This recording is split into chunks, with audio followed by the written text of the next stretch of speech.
Akizungumza katika hafla hiyo, mkuu wa mkoa wa Songwe Jabil Omar Makame amesema kuwa ni muhimu kwa watumishi wa umma na wafanyakazi wote kutotegemea mshahara wa serikali pekee, bali kutumia vipato vyao kwa nidhamu, huku wakitafuta njia nyingine za kuongeza kipato kupitia shughuli mbalimbali za maendeleo. Kanuni ya kiuchumi inasema kote duniani kwamba hakuna siku hata moja mshahara unaweza kutosheleza. Hao ni wanauchumi, sio mimi.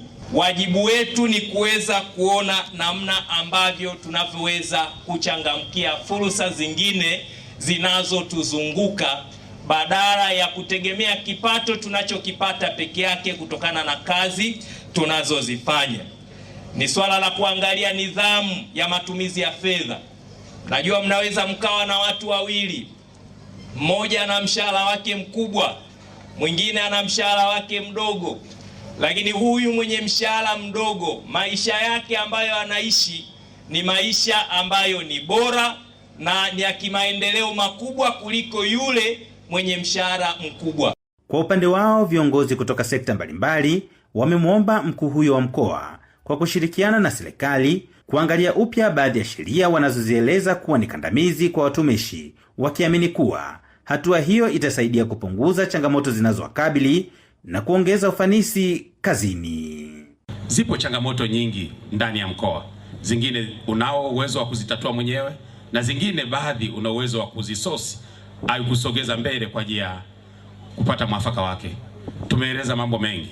Watumishi wa afya wana shida kwenye vituo vyao. Zingine ni shida zinazotokana na mtu, si mifumo wala si uongozi. Kwa hiyo taasisi zetu hizi na shida moja. Nikikaa mimi kama mwenyekiti wa TUCTA mkoa wa Songwe, nataka nifanye kwa maslahi yangu. Zipo ambazo tutazikemea wewe mwenyewe na zipo hamisha ambazo zinatengenezwa na binadamu. Anatengeneza madeni kwa makusudi tu kutaka kukomoa mkoa wetu. Ni vitu ambavyo tunaendelea kushauri serikali. Na wewe kwa nafasi yako uliyo nayo, endelea kushauri serikali ili sheria ambazo ni kandamizi kwa watumishi ziweze kufanyia marekebisho ili kuongeza tija na ufanisi wa kazi. Hii inaweza kuwapunguzia wafanyakazi fikra za kutoa na kuomba rushwa kwa wananchi wanaotaka kuwahudumia. Ndugu mgeni, tunategemea ushirikiano huu utadumishwa. Pia tunatarajia kero za watumishi zitaendelea kushughulikiwa siku hadi siku. Samuel Mpogole, Hope Channel Tanzania.